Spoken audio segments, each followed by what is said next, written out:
Welcome to this episode of Level with Emily Reese, featuring a conversation with composer Maclaine Diemer about his music for the new Guild Wars 2 expansion called Secrets of the Obscure. Last time Maclaine was on the show to talk about Guild Wars, it was for the expansion that came out just before this one called End of Dragons. And the music for End of Dragons was heavily influenced by Korean classical music and instruments, along with this kind of edgy synth blend. For Secrets of the Obscure, it's very different. Very simple Western orchestra, quote-unquote simple. Very few soloists, just really beautiful melodic orchestral music with the occasional mysterious vibe to match the wizardry that takes place in this new expansion. Check us out over on Discord. That link is down in the show notes. You can find us on Instagram too. That took us a while, but we're there now. If you can support us financially, that'd be amazing. Head over to Patreon, patreon.com/level. And of course, don't forget to subscribe to this YouTube channel. Give us a like and things like that. Helps us out a lot. All right. Well, here is Maclaine Diemer talking about Guild Wars 2, the new expansion called Secrets of the Obscure. This is the fourth expansion for Guild Wars 2. This is Secrets of the Obscure. Love that name, by the way. Yeah, the first three definitely had a similar kind of cadence, and this one is kind of like that, but it almost feels like, I don't know, like a Harry Potter movie or a James Bond. There's like something else. There's like another layer of intrigue and mystery in the title. Yeah.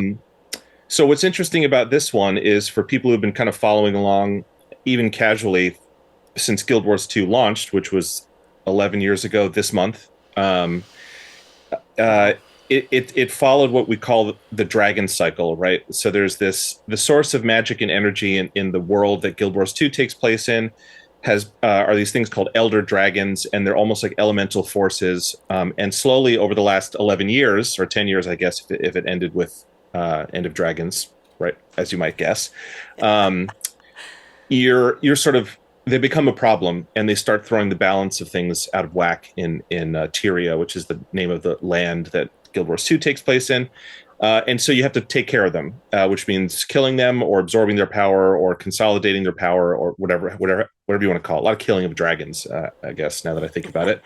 And so that culminated in the expansion that came out last year, End of Dragons, which was, we were saying this is the end of the dragon cycle. It's the end of the story that started with the launch of the game in 2012.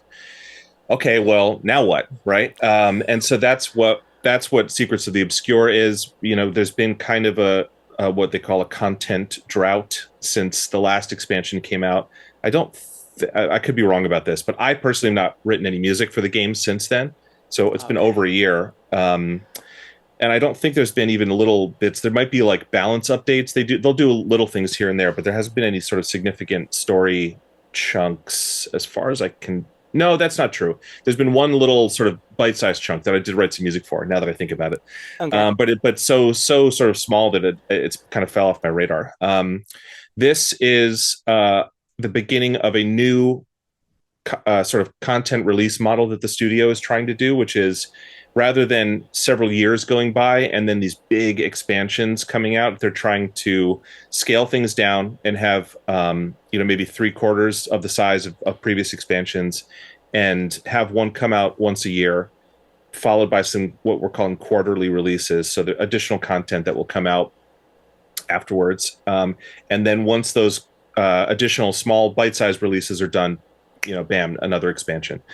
So this is the first attempt at that, and it's been a learning process for all of us. And then from a story perspective, you'd think, well, okay, End of Dragons, we've spent over a decade investing in this story. Like, what do we do now? And we're going to this kind of, it's called the Wizard's Tower. I'm sure there's probably a fancier name for that. But in one of the original maps, Keswick's Hills, which is this sort of pastoral, sort of green, verdant, fantasy type map that you start off in when you pick the human race in the original game. It's like the starter map for the human area. In the distance, there was this kind of floating island with a structure on top of it, the Wizard's Tower, and for 11 years, people have been saying, well, what is that thing? Because you couldn't get over there. It was just kind of in the distance in the map, but there was no way physical way to get over there. Well, that's where we're going in Secrets of the Obscure. And it's interesting because working on it, I realized that after 11 years of working on the game, more actually, so 13 years of working on the game since 2010, even though it's a fantasy game, and there's magic involved and stuff, I'd never heard, no one had ever used the word wizard. And it was like a zombie show where they never say zombie in it, and all of a sudden they start saying zombie. And I thought, wow, it's so strange to think that there's wizards in Guild Wars. I guess people have been calling that tower the Wizard's Tower, but it wasn't sort of a word that was thrown around a lot from the studio perspective. And yeah, so from a musical perspective, what does that mean? Well, we've had all these legacy sort of themes that we've been building on and expanding on for years, relating to the dragons and all these other familiar characters and races and maps, all this stuff that's just piled on top of itself for a decade. And it's not that we're throwing that all out, because it's still Guild Wars 2, but we have to really hit the reset button. And I had to hit the reset button and think, okay, now what?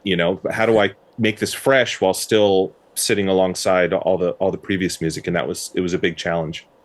The music is so different than End of Dragons, right? I mean, when we had that interview, you took me to school about all these Korean instruments and instruments I'd never heard of, although I might have known their relatives, right? But sure, this is so Western orchestral, right? So tell me about that. Well, that was the problem, right? Is the first thing I had to do was say, well, we made such a strong impression, or the identity of the previous soundtrack was so strongly rooted in this Korean stuff, with a little bit of that, opening up the can of worms of synthesizers and electronic elements, but that was definitely secondary to the Korean influence. And it was just years of studying that stuff and trying to make sure we get it right, and finding the right people to play it, and finding the right way to talk about it, and all this kind of stuff. And then, so on that expansion, on End of Dragons, I had roughly 2 years from start to finish, from like the very first conversations to sketches to rewriting, a lot of rewriting, throwing stuff out. And then, recording it, then recording the soloists and trying to balance it all. And it was such an enormous project, and I was so proud of it. I still am. It's probably, to me, it's the high watermark of my career, certainly, just from how much work it went into it. Not that this is a step down, but it took so much to get to the finish line. And it sounded how I wanted it to when we started, that almost never happens. And then on this one, I knew that the studio was going to sort of shift their plans and how to release content. And at the very beginning of the year, or I guess at the very end of last year into the beginning of this year, we'd started having conversations about, hey, we're ramping things up again. We're going to need some more music. And the timeline they handed me was not 2 years. It was, I looked at it and I was like, you want me to do this in what ended up being 4 months. So 4 months, yes, 4 months to write. Now, I will say that it was less music. The End of Dragons had about 2 hours of music, give or take. Okay. This one only had an hour. But, they said, we need an hour of music. And yeah, you have 4 months to do it. And even that started getting eaten into, because it took a while to meet with the team and sort of hash out the details. I'm like, guys, we're on the clock. We're running out of time. Believe me. Wow. So it's the fastest I've ever written music for the game ever. Wow. And I needed help, which we'll probably get to. That was the only, and I told them, I said, if you want the music to be good, I can give you this much, which ended up being about 25 minutes of music. And then we had help in other areas where we needed it. Which I'll talk about later. Mm-hmm. But then the other problem was, well, we had such a strong identity on End of Dragons. What's this one going to be about? How can I, come up with something comparable in 4 months? And that's not like I have 4 months to write. That's 4 months to, write demos, get approval from the studio, send out, music direct all the additional composers, manage the process of getting ready for the live recording, which is its own separate beast. And then after the recording, managing the process of mixing it and approving mixes and mastering, and coming up with titles 4 months that's not a lot of time. That's insane. That's like operating on a sort of TV schedule, basically. But this music is much more, not to TV music is because of the speed of it. It's often not that complicated. Some things are, and it's based on scheduling and budgets and team size, right? But oftentimes it's like just little hints at cues and things. And if it's a half-hour show, it might only have 15 or 20 minutes of like little bits and pieces of music. Well, this is like big fantasy music, right? It's got to be fully orchestrated. It has to sound like Guild Wars, which means, you kind of have to put it on outside of the game and be able to listen to it and follow along. And I'm just racking my brain over what are we going to do? And I looked in the schedule. The schedule was sort of based on the End of Dragon schedule, but like scaled down to 75%. And it had in there 2 weeks for recording soloists. And that was the first thing I said to the audio director. I was like, we got it. No soloists on this one. There's no way we can find unusual instruments and dedicate that time. We need that time to write and produce stuff. Mm-hmm. And then I thought, well, I don't want to hack out another hour of sort of, generic fantasy game music. That would be easy, but I don't know. I'm so protective of Guild Wars. And the idea that every time we get to do an expansion, it's a big thing, and let's make it different and interesting and tailor-made to the experience. Mm-hmm. So I'm like, what are we going to do? Okay, so what can I lock into? Wizards. All right, this concept of wizards. This is unfamiliar territory for me. So it needs to sound mystical and magical, and knowing, I won't spoil it, but knowing what happens in the story. We've already got sort of like pretty fantasy lush sort of stuff, but it takes a different turn, right? It's not all like, it's not, sort of, what's the word I'm looking for? It's not like happy, sort of playful, mysterious. It's like unsettling, uneasy. Definitely. And what I locked into, and the timing of this was very fortunate, but something happened in my brain in the last year, post End of Dragons, where this concept of polytonality just kind of made sense to me, right? And I've been saying it to people. Now, let me preface this by saying I'm not some sort of virtuoso or savant. I've just been doing this for a very long time, and always trying to get better, which means I'm constantly studying. Always, I have scores everywhere. I have so many scores. Currently, I have Gremlins score. That's my latest study score. But I have, repertoire stuff that the planets and Rite of Spring and Daphnis at Chloe and all that stuff. Just trying to find little new bits of information to steal, essentially.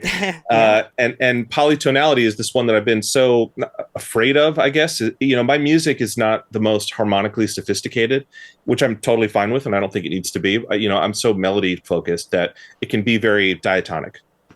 It could just kind of exist in a key, pick a key, float around there, maybe throw a couple of interesting chords in there, but that's fine because I don't want the clever harmony to distract from what to me is more important, which is sort of telling a story or an emotion through thematic material. But I'm trying to get better. I'm trying to push my own boundaries, and this idea of polytonality, all of a sudden it just made sense. And I say it's like that scene in The Matrix where. Now, this character is a bad guy, but is revealed to be a bad guy. Spoiler alert for a 25-year-old movie. But there's that scene where the computer guy is kind of looking at all those monitors with the green text scrolling, vertically.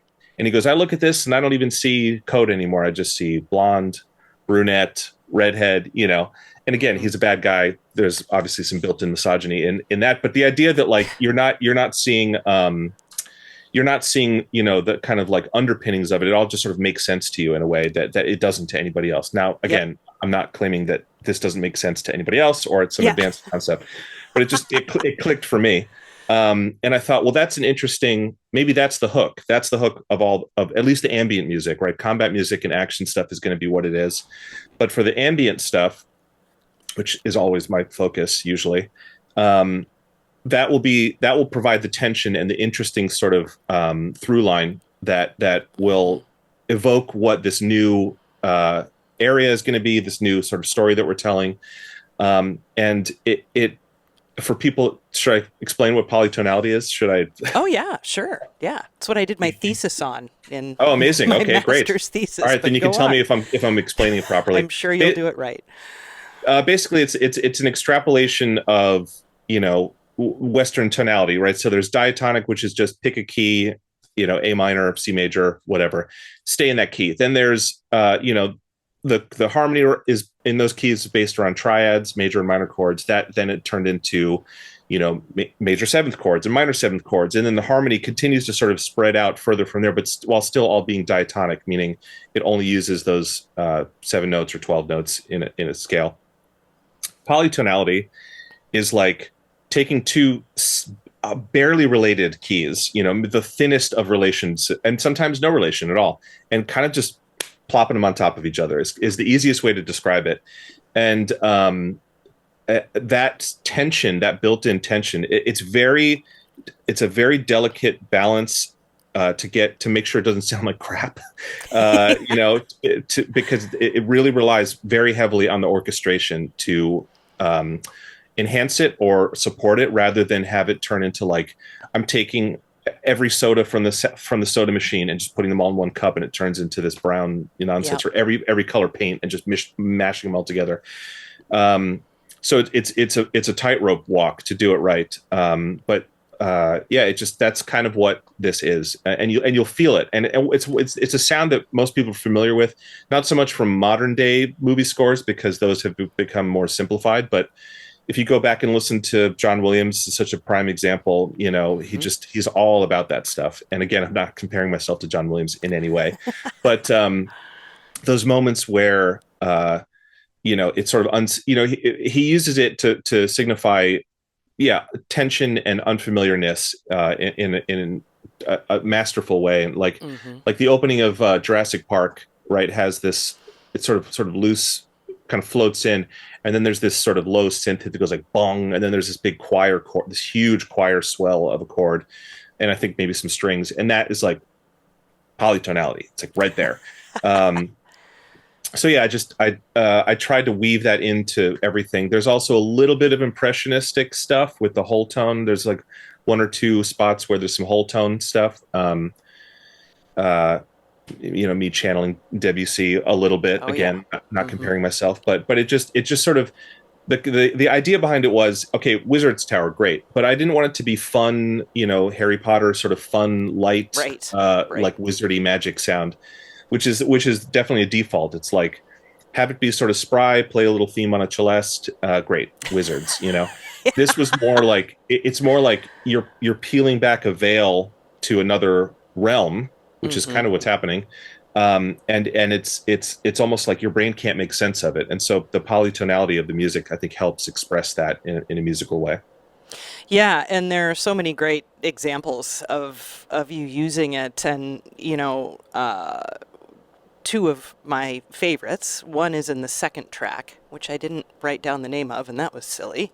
It's called a fractured horizon. Yes. We both consult our lists simultaneously. And I loved this because there's a drone, right? You have this drone through the whole thing, and then everything just kind of shifts around that drone, which I really, really enjoyed. And then, why don't you talk about that, and then we'll talk about one of the other spots where I really liked that feel. Sure. The drone is kind of the easiest way to dip your toes into the polytonality thing, because for sure, when you start stacking chords, unrelated chords on top of each other, that's really where your orchestration chops have to be, spot on. But if you just sort of throw a drone in there, it's like you can do all this floaty, in that particular track, there's all this floaty stuff in the strings. And there's, again, I mean, this one is kind of straight out of the John Williams playbook, where it's just high string chords doing what they call planing, which is moving between chords without voice leading, where the 101 level ethos of voice leading is move the fewest amount of notes possible to get to the next chord. Well, this planing is like the opposite of that. It's like, here's the chord shape, and we're just going to keep moving it up and down and never change the interval relationships. So it's a great sound. It's like, it just kind of works, and it makes harmonizing things very easy. It's like you come up with a melody and you go, great, well, that's now just a minor chord that we're going to move around. And then if you just toss a drone underneath it, we've talked about this in the past, where this is a thing I just love doing. And it's not because I've been studying John Williams or Debussy or whoever. It's because I really love Van Halen and like the Alan Parsons Project and all these bands that just do this thing where their bass is just playing a pedal tone the whole time, and things are moving around on top of it. This is the orchestral version of that. But it's like it's purposely trying to kind of throw you off. So it's like all the chords might be moving around in the key of C minor or something. I read a lot in C minor. So C minor, it's all this stuff is happening up top. But then instead of having a C drone way at the bottom, it's got like a D, And so you're like, what key are we in? And again, it feels like a trick. It almost, I mean, it is a trick, but it's a sophisticated trick. So yeah, that particular piece has that. And this is another thing I love doing is like, okay, I've got a 2-minute piece, 2.5 minutes. I want you to be so sick of things not changing. I want to push you to the absolute brink. I'm going to give you like a full minute, maybe a minute and a half of things just being like flat the whole time. And then, oh my gosh, it's going to change a little bit, drift around, and then come back to that. And so this is one of those tracks where I'm like, how long can people stand this? Okay, this I think is the moment where it's got to change. And when it hits that, resolution to another chord, it's like this huge weight gets lifted off your back. Yeah, loved it. I do that a lot. That's another trick you'll notice in my career retrospective. Whenever that is, they'll notice that. It's like, you do this a lot, Maclaine. There's a really great harmonic kind of climax in Memories Forgotten as well, where it definitely reminds me of really that turn of the century, the 19th into 20th, 20th into wait, shit. Oh, hilarious. It reminds me of Debussy and Stravinsky, Prokofiev, all that time, late 1900s into the early, no, God damn it. You know what I mean? Late 1800s into the early 1900s yes. Is what, so yes, 19th into 20th century, good Lord. I heard a lot of that and I really loved it. But yeah, there's this moment right before the end of Memories Forgotten. It's just like 2 minutes in, or maybe a minute 55 in or something like that. And it just comes to this giant polytonal chord that I just loved. Yeah. Thanks. Yeah. I'm glad you picked up on it. That was a moment, you always have to have your little moments where you're like, this is going to do the job, but I gotta have something in there for me that's going to make me happy. And that was one of those where I thought, it's like, what if we were cruising along in this one gear and then we're in 5th gear or something, and we just downshift to 3rd and like floor it and just go, and take off, throw on the nitrous oxide and then go to the moon. That was one where I thought, this was another thing that kind of clicked in my brain, in addition to the polytonal stuff, is I realized, it's a cliche, but you have to know all the rules before you can break them, right? And so I like playing it safe. I'm happy to do that in terms of my harmonic language, if I have one. But I started to realize that you don't need to prepare modulations. You don't need to justify anything. I mean, music theory and analysis is an extremely useful tool, and I'm not saying you shouldn't know that stuff. I do think that if you're going to write this kind of music, you need to know it, but you don't need it for all music. But I'm a curious guy. I like knowing things. So understanding the relationships between things and having a justification for them is cool. I'm a geek about that stuff, and I think most people that do this are. But at a certain point, it can become a trap where you say, well, I can't do that because it breaks X, Y, and Z rule, or I have no, you have no sort of rationale for it. And I just started to realize that you don't have to, just like it, it's like this sort of idiom of like, act like you belong. Okay, well, just do it. It's like, if you have the confidence, just like hit some crazy chord change like that, just do it. And people will go along with you, and so I started not thinking about modulation. And I'm not a very good piano player, but I can sit down and I can sort of drift around, and things come out of me much quicker if I just don't worry about why I'm going to X, Y, and Z spot from ABC. And that was one of them. I thought, I'm just going to take a crazy like left turn here, and have that be the biggest moment so that the shock of it is immediately dissipated because you're just overwhelmed, for people our age, maybe like the Maxell tape guy just getting blown back in his chair. It's like that kind of moment. Um, where like it's choir, it's brass, it's woodwinds, everybody's on fortissimo, and it's fun. It's a fun moment, and it helps break up the monotony of just like constant sort of chugging away on the strings for action stuff. Yeah, so much great brass in the score too. A lot of great horn stuff throughout. And then you just kind of go wild with it in The Beast Emerges. Just lots of tuba and trombone and like horns doubling with trombone. And Yeah. I mean, the brass player in me just melts for that kind of thing. But just it's nice to hear that kind of energy from a traditional orchestra. You know what I mean? Yeah. It's like, Yeah. yes, this is one of the many things you can do, and it's awesome. I love it.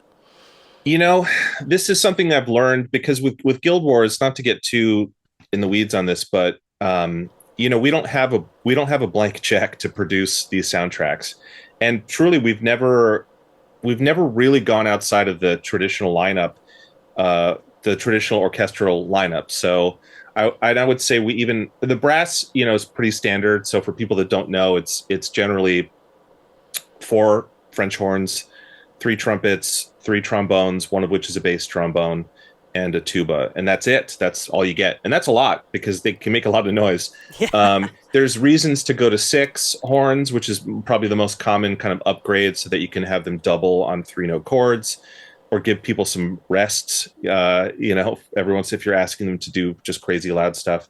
And there's some justification for having four trombones, so you can have triads in the trombones, and then just double the bass with the tuba and the bass trombone. But that's it. We've never even gotten there. That's like that's pretty low level upgrades, I would say. And with the strings, and woodwinds, it's pretty standard. We don't have 40 strings or whatever. It's a pretty modest size, but it's enough. And then what they call double woodwinds, which is just two of everything: two flutes, two oboes, two clarinets, two bassoons. And within those, one player will usually double some of the auxiliary instruments, right? So one flute player can play the piccolo, but that means you can't have two flutes. Right. If you're going to use a piccolo, you have a flute and a piccolo.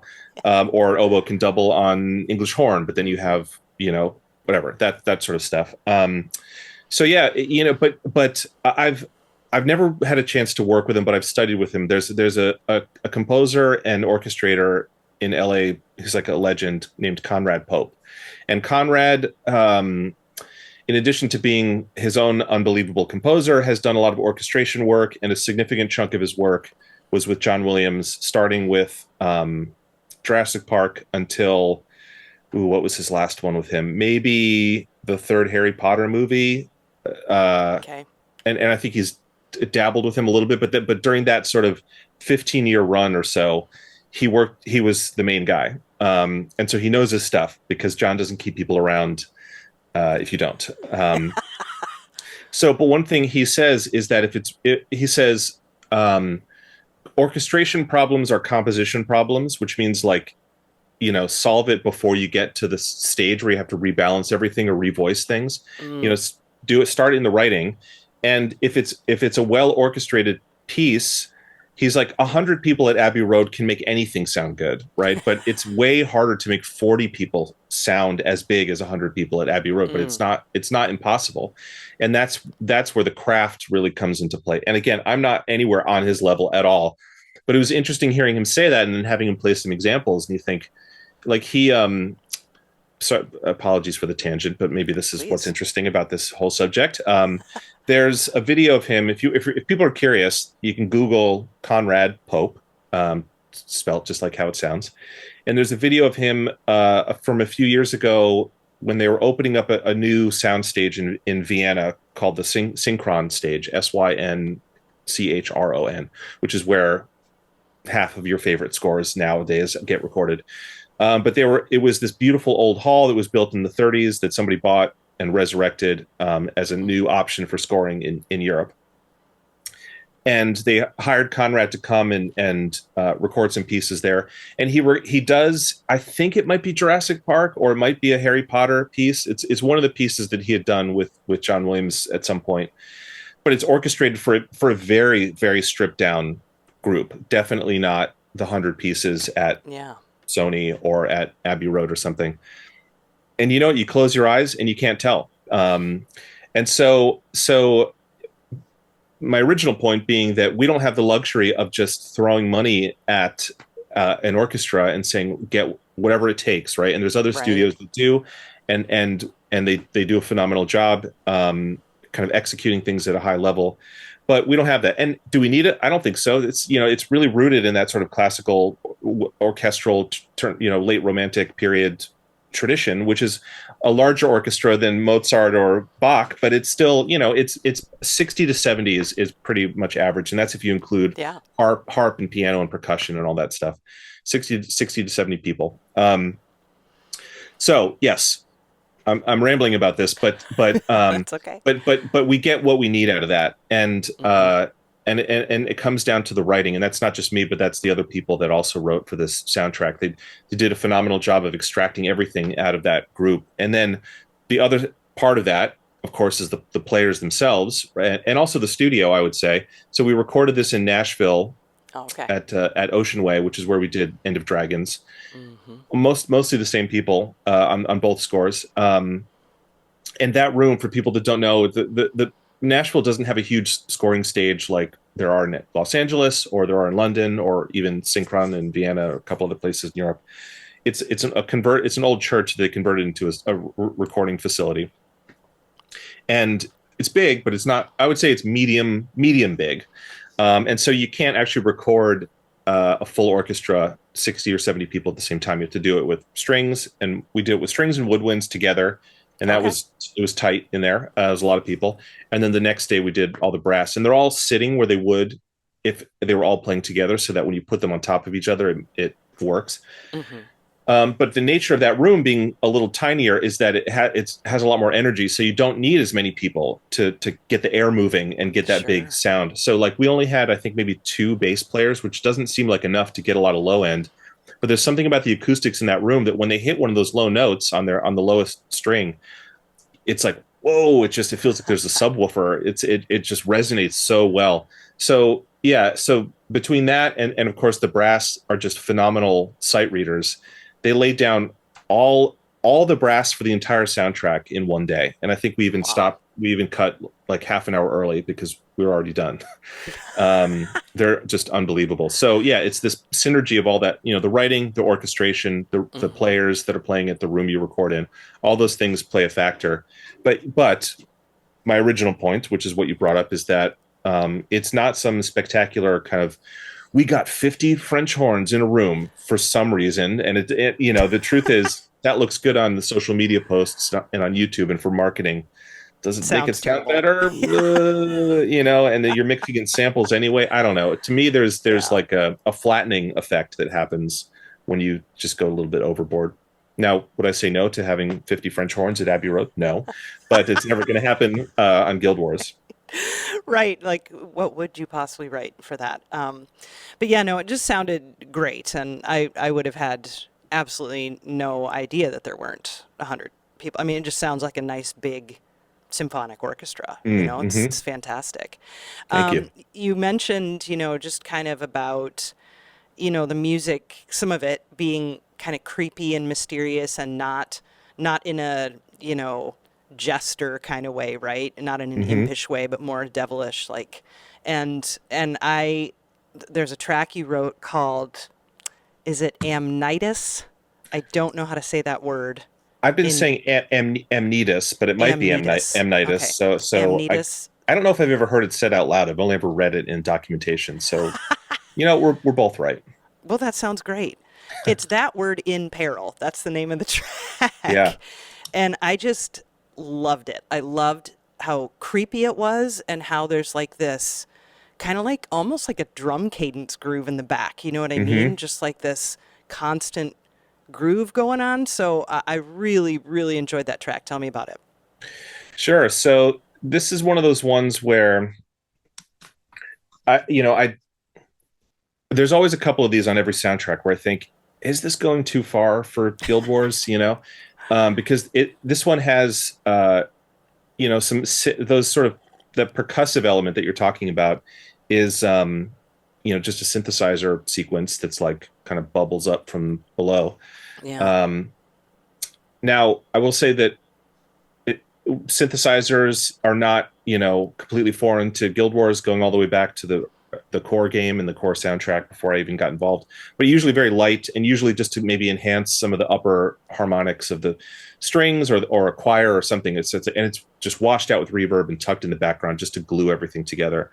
End of Dragons is where we really just pushed them out in the forefront. So the seal had already been broken, and I thought, well, I can at least get away with that as long as it's appropriate, right? The justification for it with End of Dragons was that we're going to this technologically very advanced society in relative terms for a fantasy game, and so this was reflecting that. This game has some of that, but it's not nearly the same as it was in End of Dragons. So I'm like, I don't know if I can do this, but I'm going to try, because it needs when I think about writing, especially tension or action pieces, and I guess even ambient, there's got to be there's melody, harmony, and rhythm, right? The core building blocks of all music, not just orchestral music. But there's got to be some kind of motor to keep things moving forward, even if it's a light and airy track, right? The motor can be as simple as like, okay, it's a super slow tempo, but the chords are changing when they need to, right? And that's like a very slow motor that you sort of feel, more in a more subtle way. For tensiony stuff like this, it's got to be, got to keep the energy up. So I started there. I thought, I'm just going to try that. And then maybe as a distraction from the pulsing synths, there's just like noise. It's like electronic noise that kind of drifts around you. And that's definitely new for Guild Wars. I'm like, man, this is, we'll see. We'll see if they like it. I don't know. But then you layer in the orchestral stuff, and it makes sense, right? Neither of those things are the focus of it. They're just right. the framework that the rest of it is built around. And again, it feels like a trick, but and it is, in terms of scoring, but it's effective. Is you have a bass line moving around that's just you play in that, stay as low in the register as you can on the cello and the basses, and just have them double it in octaves, and it sounds so sinister. You don't really need to do much else. So that's kind of how it starts to get you in that feeling, and your ear is pulled towards that, because that's essentially the melody, even though it's like way down. That's basically the melody at that point. And then it sort of breaks into one of those big, this is another thing I love doing, setting things up, okay, we're pulling you in, and then just it like hits you with this big exploded out chord. And that's what happens in the strings. And then this is definitely a trick. Polytonality and big, complex, extended harmony chords work. All you got to do, just orchestrate for the strings. Don't worry about anything else. It's like they're so, because they're the biggest section in the orchestra, and this is, most people probably know this, or at least composers certainly know this, I hope. It's the biggest section of the orchestra. They're playing the most often. And even though there's a million of them, sonically they're the most homogeneous compared to the other sections, where woodwinds it's kind of like you get one of everything, and so balancing them is very, very tricky, and is so dependent on range and dynamics, because flutes don't sound like oboes, don't sound like clarinets, don't sound like bassoons, right? And it's like insane that they get grouped into one block. And it's why a lot of people avoid writing for them, at least avoiding writing things other than solos. It's like, it's so easy to have a beautiful flute solo. It's much more difficult to find interesting ways to have them hold the harmony down, rather than just default to the horns playing it or the strings playing it. Mm-hmm. And the brass is slightly more homogeneous, but not really. It's I mean, physically the horns don't even sit next to the rest of the brass, which is bonkers to me. And then the sound is projecting backwards from the horns, which is nuts. And you're supposed to kind of find ways to balance them, and it's a challenge, and that's the fun part. I like that, right? We all like that. That's the fun part of the challenge. But with strings, they're just this beautiful safety net. They don't have to breathe, so they can just hold a note for forever, which is awesome.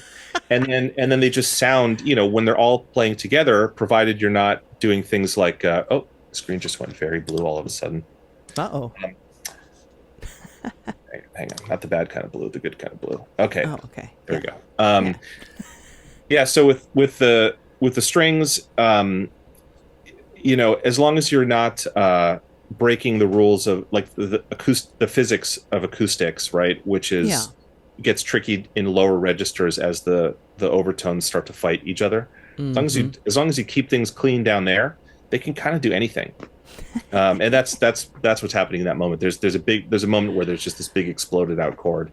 Yeah. It's kind of like you can almost just kind of mash your fingers on the piano and then just say, okay, this one will be the violas. Then we got and it just kind of works.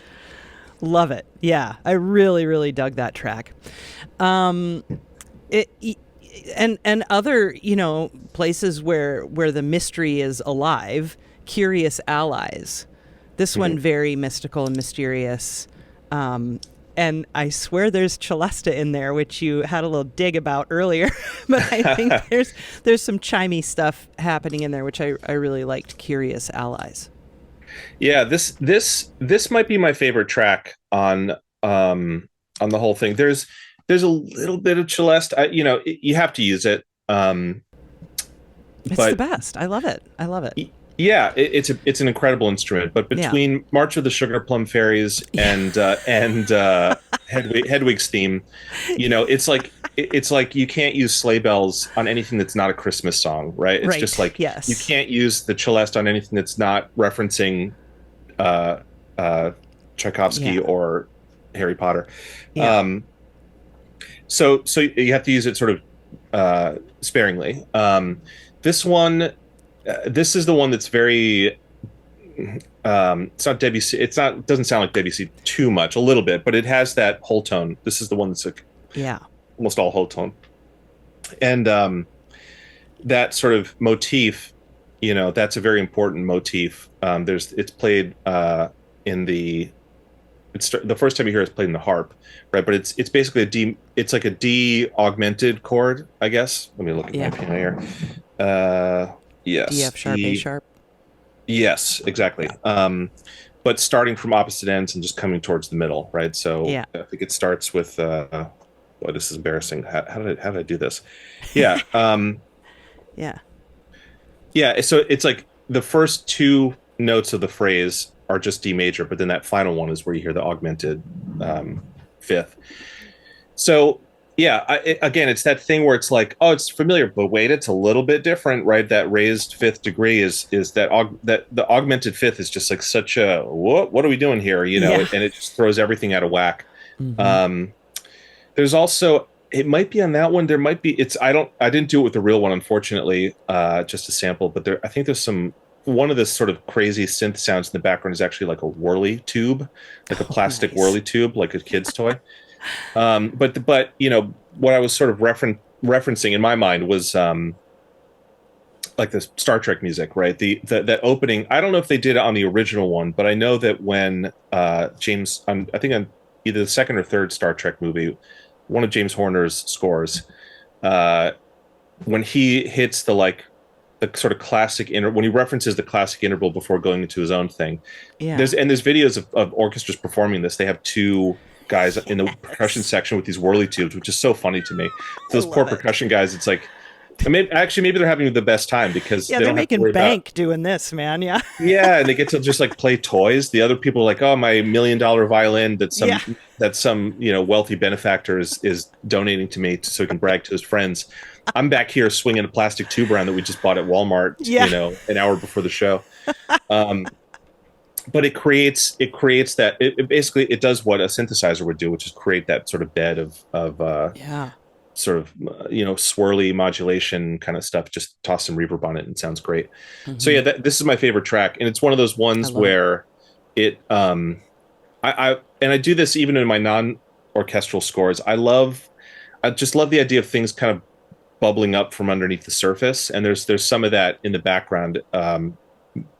Supporting what the orchestra is doing, and I love things that make you kind of like lean in when you're listening. It's like, what is that? I love that. Mm-hmm, mm-hmm. In the Wizards, there's another really great swell that happens, and it's just like 1 minute in, and the brass kind of swells.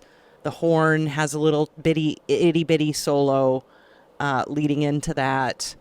The whole time the harp just is doing this undercurrent. The Wizards is one of my favorites as well. It's really lovely writing. There's like slightly dissonant flute solo after it all swells, and I just loved it.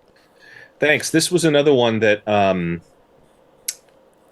again, just I like seeing how far you can stretch simple ideas, right? So it starts with the bed is violas playing that kind of tremolo figure back and forth, with the harp just playing a constant pattern, and then this beautiful concertino string line comes in, but when it changes, it's very simple. It's just that like triplet rhythm in the chords that sort of pulse and push things along, and it's kind of just seeing how far I can take that. Right there is sort of a melodic through line in the strings, but then about a third of the way through, it just becomes seeing how far we can push this like bum bum bum bum kind of rhythm.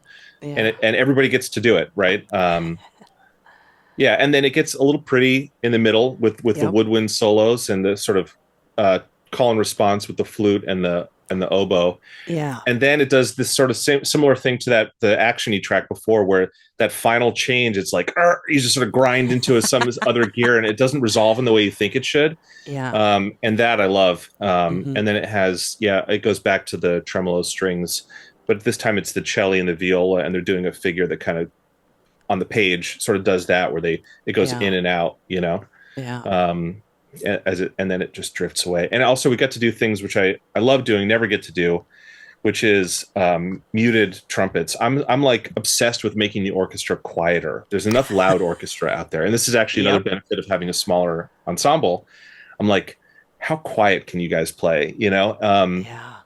And I love the sound. I love the sound of muted trumpets, not the sort of jazzy mute, which can equal the harmon mute. Yeah, or the stem mute, right? Also is like almost too cartoony sounding. But yeah, it's just to make it feel, in concert music, when they want to, mutes are not, some revolutionary thing that no one's ever used before. But, oftentimes in some very famous concert pieces, they'll actually have like trumpets stand in the balcony or in the back of the hall to get a similar effect where it sounds like it's coming from really far away. And it took that, just having those trumpets hit those kind of muted chords took a little bit of experimenting, I think, which is it's just one of the luxuries of working with real players. They know their instruments. They bring all this stuff with them that they never get to use. And one of the things they bring is this like array of mutes. I'm like, let's try this one. Let's try this one. Let's try this one. And that was one of those times. And it just came out. It was exactly what I wanted. Right. Because trumpets playing like a triad over something so quiet is going to be so overwhelming. And we could sort of fake it because we recorded them separately. We could have pulled them down in the mix, but it still would sound like loud trumpets, just quiet. I wanted quiet trumpets, anyway, so that's what's happening in that one. Do you know what mute they ended up using? Do you know what they landed on? Oh gosh, we were moving at such an insane pace. I forget. I don't think. I think they always kind of start with paper mutes, which are the ones that just look like ice cream cones they jam in. Yeah, and those work okay, but they don't. They take too much of the edge off. It's like I wanted it to be quiet, but have that kind of brittle high end. Yeah. And that one just feels like you're talking, with your hand over your mouth. So I think it might have been. I think it might have been a metal mute of some sort, but I'd have to look. No worries. Picture. Yeah. That's just my nerdy curiosity, getting the best of me there. I forget. Yeah, I'm too. Emily, we were moving at a superhuman pace, and so that was breakneck speed. Yes. Yeah, that's insanity. One track we haven't talked about yet. I mean, there are many, and we won't obviously get to talk about all of them, but one I definitely don't want to skip is the title track, Secrets of the Obscure, the first track, which I really love. There's a lovely little violin solo in there, and then it just kind of expands again, and just really beautiful. So tell me about writing that one.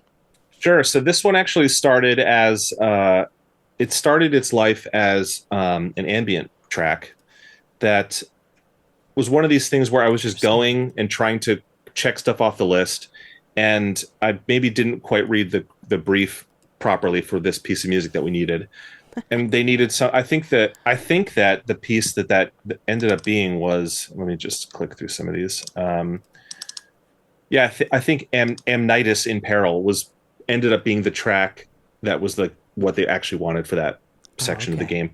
But I was like, I'll just write another cool sort of floaty, drifty track. And it started off the same with that violin solo. And then, in the theme, it picks up and becomes a theme. Like the energy changes, the tempo changes. In the ambient version of it, it stayed kind of like, in third gear. I'm making a lot of car metaphors today. I'm not really a car guy, but and I wonder how many of your listeners even drive a manual transmission that they would understand this. I used to for so long. Yeah. Yeah, me too. And I miss it. I miss it too. Well, we're driving a musical manual transmission here, so we're getting into third gear, and it just kind of stayed there before drifting off. And they said, well, this is nice. Maybe we can use this somewhere else, but it's not really what we need. And I said, oh, that's a bummer. I hate throwing out work. So I let it sit for a couple of weeks. And then when it came in, it was one of those things where I just, it's midnight. I'm trying to relax and go to sleep. And all of a sudden it just like comes to me. And I'm sitting there thinking, I think I can take that, quasi rejected ambient piece. I think I can make that a theme. And I think I won't have to change too much, right? So really, that middle chunk is new material, but the bookends are pretty much the same. And yeah, that one starts with another thing I love to do, which is take an instrument that's playing a sort of rhythmic pattern, and then put some delay on it, put some effects on it to give it, so it doesn't just sound like. There's this below the violin solos. There's this rhythmic sort of pulsing that's happening, and that's it's a marimba. It's a sample, but it's a marimba pattern with like a very intricately timed delay to give it that kind of ping ponging effect, but also have it kind of harmonize with itself, right? So like when the delay is happening, the samples are playing a different note, but when they play on top of each other, it's a little chord or whatever. So that's what that is. And then this beautiful violin solo played by an amazing player named Paul Cartwright, who's one of the big time studio guys in Los Angeles. Incredible soloist. I've worked with him on a couple different things. I think this might be the first Guild Wars thing he's done for me. But I just knew it's like he'll send me 3 takes and I'm listening to him like, damn it, the first take is perfect. And so I've got these 2 other takes that no one will ever hear. So he played beautifully, and it's got a little bit of extra effects on it to give it that otherworldly feel, right? It's very intimate feeling, but has delay and reverb, things that you normally wouldn't do to an acoustic instrument in a concert setting, at least. And then when it starts to pick up for the theme, we've talked about this on your show in the past where, themes, I'm maybe overly sensitive about them now because of how we had the Heart of Thorns theme, which everybody loved, and I don't love it. There's cool things about it, but now it's almost a decade later. I would do a couple things differently. I wish I'd done a couple things differently. Too late, right? Then we did Path of Fire, and that was the one where everybody just hated it. Not everybody. I will say that this is another thing that I find really interesting about releasing stuff for an ongoing game like this. Everything new is always bad, and everything that came before, why couldn't it be like that thing? But in the moment, people forget, or I know that there are different people saying these things, but I should speak carefully here because I don't want to badmouth the fans, but I will just say there was a general sentiment that, when Heart of Thorns came out, maybe it's a little disappointing. Did Path of Fire comes out, maybe this is a little disappointing. Heart of Thorns is better. Now, these are maybe a very vocal minority, as many things are on the internet. It can amplify that. Sure. I'm not accusing anybody of anything, so please, right, community team at ArenaNet, don't get mad at me, or fans. But I've seen this over the last decade, reading comments and stuff. The sentiment about Path of Fire, the theme has changed a little bit, but it was unpopular. Let's put it that way, generally speaking. I liked it. I understand why it was unpopular, and I set it about to kind of reconcile with End of Dragons. Okay, you want a theme? Here you go. Here, let's give them a theme. And this was another one, but again, I had that problem of like, well, we don't have anything fun to rely on, like with End of Dragons. There's all this cool Korean percussion and Korean sort of rhythmic structure that we can build around. We don't have that on this one, and we're not referencing any previous themes, which both Path of Fire and End of Dragons have little nods to the areas that we've been to in Guild Wars 1. We're flying, or we have no safety net on this one, which is good and bad. So I thought, okay, how am I going to get into this one? It's got to have, a big brass theme. It's got to have a lot of energy. It's got to be catchy, which are, things I think are a little easier. I'm good at that. But how can I make it how can I make it feel Guild Warsy? So there's one moment that's a very slight nod to the original Guild Wars 2 theme. And people will be able to pick on. It's like this kind of ascending cello line it's like a counter line that plays at one point that I just lifted wholesale. And I thought, since we're going into uncharted waters, let's instead of seeing this as we need to ground people in the Guild Wars experience some way. So the music shares a lot of DNA with the original Guild Wars 2 theme and a lot of the original Guild Wars soundtrack. It's not really referencing any musical material except for that one cello line, but it's kind of a nod to that, but also saying like, hey, we're still Guild Wars, but we're going to go off in this direction. And that's, to me, what the bookends feel like. That feels like me in 2023 writing Guild Wars music. The middle bit is like, let's sort of remix the ingredients and deconstruct it to make a different metaphor, a cooking metaphor. It's like a deconstructed Guild Wars 2 theme. So like molecular gastronomy, we've like made like foam, foam theme and just draped it over the top. I watch a lot of cooking shows. Nice. Even though I don't cook, I just like eating. I like food. So that was kind of what was happening there, and I just wanted it to get. What I like about it is, again, to go back to the car metaphor, it's like it starts off really low, and then it picks up the energy, and then when it gets to the kind of B section of the theme, it settles down a little bit. And you think, well, is that it? And then when it sort of restates the melody, that final time is like, it just gets big and adventurous. And when you start feeling like, that sort of almost like oh diddly beat. It's like, yes, we're going to go on an adventure. And that's what you need for a theme. And again, that's the lesson I learned from the Path of Fire, is that you turn that game on, you hear the same thing every day. It's literally the piece of music that you will hear the most out of anything for years sometimes. And it's got to make you want to stay in the game and set the mood, and that's the whole purpose of it. So I think we did a pretty good job with that on this one. And then I also just love how it settles back down into the violin solo at the end, and it just drifts away, and it allows you to kind of transition into the game from there. So tell me then about, because of the extremely hectic schedule, bringing in people to help. Tell me about 1, 2, 3, 4, 5, 6 other people to help. Yeah, and there might have been some more just around the edges, which I want to make sure I credit them. But yes, I'll talk about that. So anybody who knows me or watches videos of me talking about this stuff online knows that I don't particularly care for writing action and combat music. You have to do it. It's not everything, but in this type of game, it needs it, and most games need it. So I did write a couple, which we talked about some of those. But that's the thing, is to me, it's like writing one is like a marathon. I'm like, I did it. I wrote a piece of action music. And then, I'm like, wait, I got to write more? Yeah, so, like 10 more? Yeah. So when we were looking at what we needed, and I will say that we recorded, hopefully this isn't a spoiler, but we recorded an hour of music. Only 45 minutes is coming out with the expansion on August 22nd. So there'll be more coming later, but we had to front load it all so that, we had one sort of chunk of time where we could get into the studio. So let's write it all, and then we'll dole out the rest later.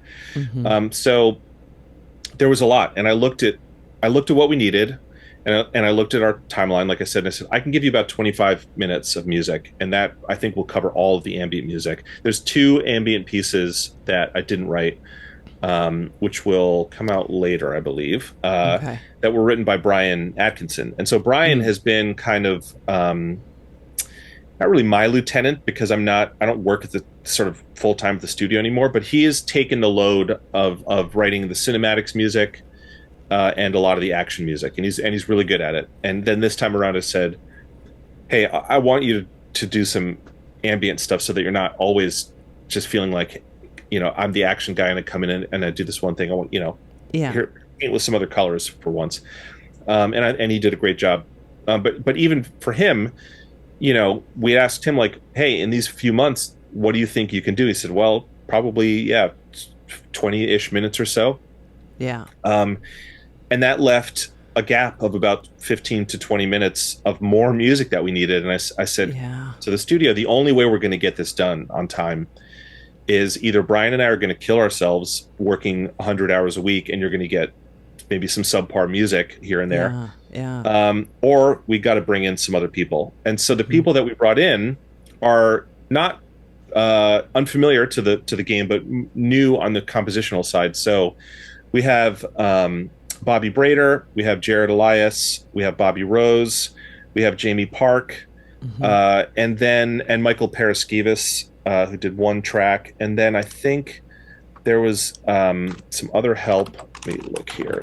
Sammy Copeland did something on maybe one of the stingers or something. And then we had Tyler. Oh gosh, Tyler, I'm so sorry. I never know how to pronounce your last name. It's Rydoj, Rydozz, or Rydoj. Okay. I should ask him that. Yeah. And then Thomas Kresge.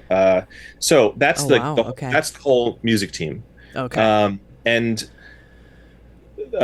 Bobby Rose, Bobby Brader, and Jared Elias were orchestrators for End of Dragons. So they orchestrated all of that. And so they knew Guild Wars. They knew, they knew the orchestra in Nashville. I knew what working with them was like, and I thought they can handle it. Jamie is an interesting story. So Jamie is Korean, but she lives here in Los Angeles. Okay. Jamie was one of the first people that I reached out to for additional music help on End of Dragons. But the problem was she was a grad student at USC at the time and was ineligible to work in the United States. She was on a student visa, and that prohibits you from doing work for an American company, which we didn't know until we were a little further down the road than I would have liked. And I had to just send a heartbreaking email being like, "Jamie, I'm so sorry, but we can't figure this out." And I'm so glad that we were able to work with her on this. Her track Malaise, I did like that track quite a bit. I hope I'm not talking out of turn here, but Jamie, she's a very sweet person. She's so kind. And then when we started getting early passes on the music, they all everything they wrote was combat music. So when we got hers in, it was like the heaviest and the darkest and the grittiest. And if you knew Jamie, it's such a contrast to who she is as a person. And I was like, wow, Jamie, this is like very metal, like this is a pretty crazy track to come from you. But she did a great job. And then so that was kind of the core team, and Michael Paraskevas is somebody I met on this project. Michael's done a lot of work over the last 5-6 years, maybe longer, with Christoph Beck on his projects. So I don't know what his first one would have been, and all I know is that in the last couple of years he's done, and credit to Chris for not bearing his name in the credits, but he's like co-composed, like he co-composed the Ant-Man 3 score. I think he co-composed the Hawkeye score on Disney Plus, and he's credited as such. A lot of times this is like a dirty secret of Hollywood. You might be a ghostwriter, not get any credit, which I think is terrible, or you have some strange political credit that's like additional arrangements or like synth programming, and that might mean you wrote all that track, but we can only call you the synth programmer, which I think is ridiculous. So I'm adamant about everybody getting credit for their work. There's one track where Bobby Rose and I collaborated on because we were running out of time, and I saved it till the end. Again, not kind of looking at our spreadsheet to see what was needed until too late. And I, on average, these tracks run 2 minutes, maybe 3 minutes at most. Yeah. But this was going to be an action track, and it had to be 4 minutes. And we had like days to do it. I'm like, oh my God, like what a nightmare. So I wrote like 2 + 2 minutes, 15 seconds of something, and just said, Bobby, please just finish this. Yeah. And that got us across the finish line. So that was on The Beast Emerges. It's like that brass one. Yeah. And it's like at about 2.5 minutes, it fully switches from mine to Bobby's, but then he sort of gracefully ended it so that we could loop it back to the beginning. And he added some stuff to my end, and I had some notes about his. Yeah. Very much a collaboration. But that was the only way to do it. And that method is extremely common on movie and TV soundtracks. It's just no one talks about it for some reason. But I'm incredibly grateful for all their help. All of their writing I thought was phenomenal. And I love, since going back to even before Heart of Thorns, right, with Lena Rain being the sort of original, and Stan Lepard being the original sort of additional music people. I've always tried to make sure that I'm not this gatekeeper that says like only I can write the music and I have to have my name on everything, or I have to sort of futz with something just to say yes, that's my music, or this wouldn't have existed without me. I love having other people's voices. I'm happy to do sort of creative direction, but I do it with a very light touch. And now to their credit, to all of their credits, so Jamie, the Bobbies, and Michael, and Jared, this is again my fault because the pace we were working at, they actually wrote music that we had to throw out wholesale because it was combat music and it wasn't really to the brief, right? What we ended up needing was stuff that, and you'll hear this, it's like heavy percussion, very distorted elements, a lot of vocal stuff. All that was in the creative brief that I kind of neglected to read before telling him to go nuts because I was sort of juggling or keeping too many plates spinning. So they wrote these beautiful pieces and then played them for the studio, and they said, this is kind of not even close to what we were looking for. And I thought, oh no. And then I had to be the bad guy and say, guys, we blew it. I blew it. So can we start over? And to their credit, they were able to shift and deliver what we needed. And so I'd like to publicly thank all of them for bearing with me on that process. But that is certainly, the name of the game sometimes. Yeah. Before we go, I definitely want to know, just given the time constraint, how did you manage the stress of that? Because I'm sure that was hectic. Or did you just, how do you do that as a person? Like how does that manifest itself? And then what happens when it's over? Do you sleep for a week or are you just on to the next? What happened? Yes. So I started this on End of Dragons.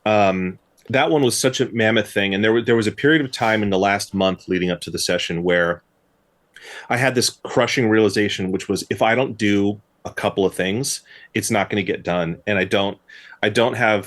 can't afford to pay an assistant. I would love to, but this is typically assistant work in bigger studios. Things like printing out what we call stems, which is, elements that we're not recording live, getting sessions ready to send to the studio. I had to do all of that because I thought, oh my gosh, it's coming up and no one's done this and no one knows this music better than I do. I just have to sit down and do it. And I had a little whiteboard that I drew it all out on. It was like just every day wake up. I brought my computer home. I didn't even have it at the studio because I didn't have time to commute. And I was like spending entire days just doing all this stuff. So that was a nightmare. And I thought we can't do that again. So part of avoiding that this time was looking at the schedule and crossing stuff off and saying, we can't do that. We can't do that.